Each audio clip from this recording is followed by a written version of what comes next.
Thank you very much to the EA Creator Network for providing us with the code to Madden 24.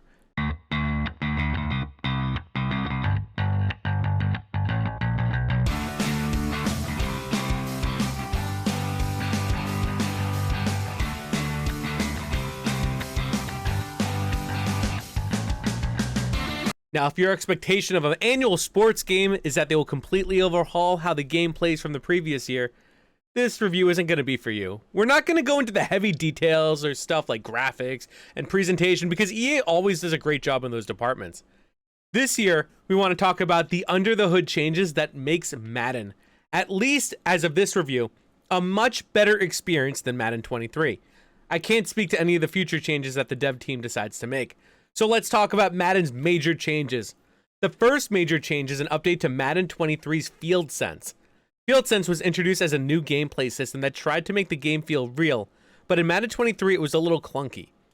In Madden 24, EA has seemingly smoothed out a lot of that clunky feel to give you accurate tackle forms, good defensive wrapping, and a better fumbling scooping. 24's version of Field Sense also built upon last year's changes in the passing game. Now there are multiple options when choosing precision passing that will allow you to tailor your game to how you want to play it. EA also instituted a change to the catching system, which will allow your receivers to maintain speed when catching the ball, and visually, it gives your receivers a much smoother approach when catching the ball. This is important because Madden 24 feels more authentic when playing against the AI. What is also adding to the AI experience is the adaptive AI the dev team has implemented. As someone who played offensive line in a previous life, the changes in O-line blocking was very important to me. You'll see interior offensive linemen chip block and move to second or third levels more consistently. You'll see fullbacks and pulling guards follow you down the field on screens or toss sweeps, and wide receivers will hold their blocks against weaker defensive backs more regularly. So if we watch the tackle here, so they touted smarter AI blocking. So if you watch the 77, the tackle, okay, he makes this block. So he's going to make this block. And then normally in Madden, he would just make that block and he would just Michael or push him down the field. Okay. But with this new AI, he's going to actually make this like shed block. He gets him bumbling, stumbling on his feet, right? So he's on his feet.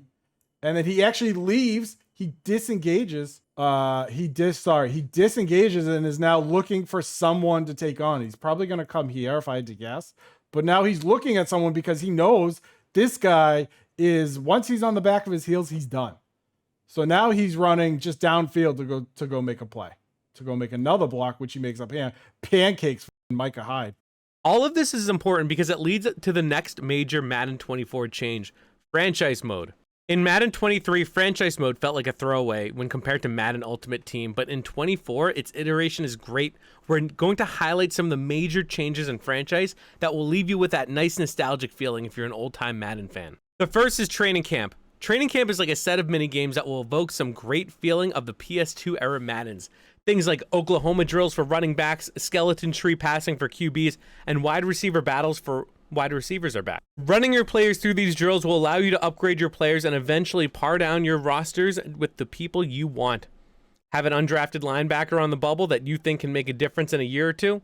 Put them into training camp, boost their stats, and keep them on the roster. Minigames are also important when it comes to practice.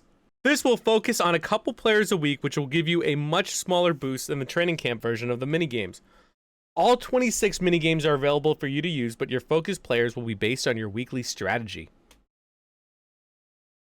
Trading also got a glow up in Madden 24. You now have 6 slots instead of 3, and you're able to trade future picks to teams, which will help you build your champion now in favor of the future. Both of these additions have been heavily requested by the Madden community, so it's really great to see them implemented.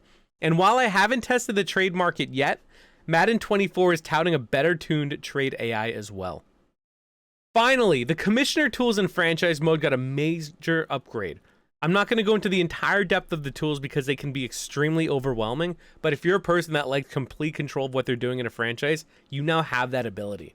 Lastly, Madden 23's face of the franchise mode is now known as Superstar mode in Madden 24, and this got an overhaul as well, which seems to cut back on the silly cutscene stuff and focus more on the field operations.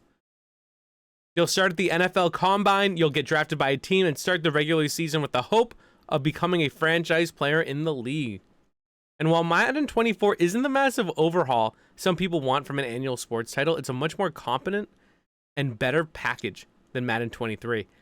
I can't speak for Madden Ultimate Team because it's not a mode that we're really interested in, but seeing the under the hood changes has really made this game enjoyable. Here at 3 Dads and a Console, we don't rate games. Instead, we look at two things. One, is this game worth your time? And two, can you play this game with your child or even have your child play it?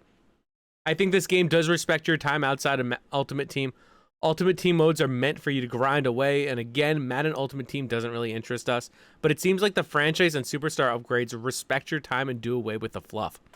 And secondly, this is a football game. Of course you can play it with your kids and around your kids. The control scheme will definitely be confusing for first-timers, but it's a sports game, but I think they'll definitely have fun watching you play.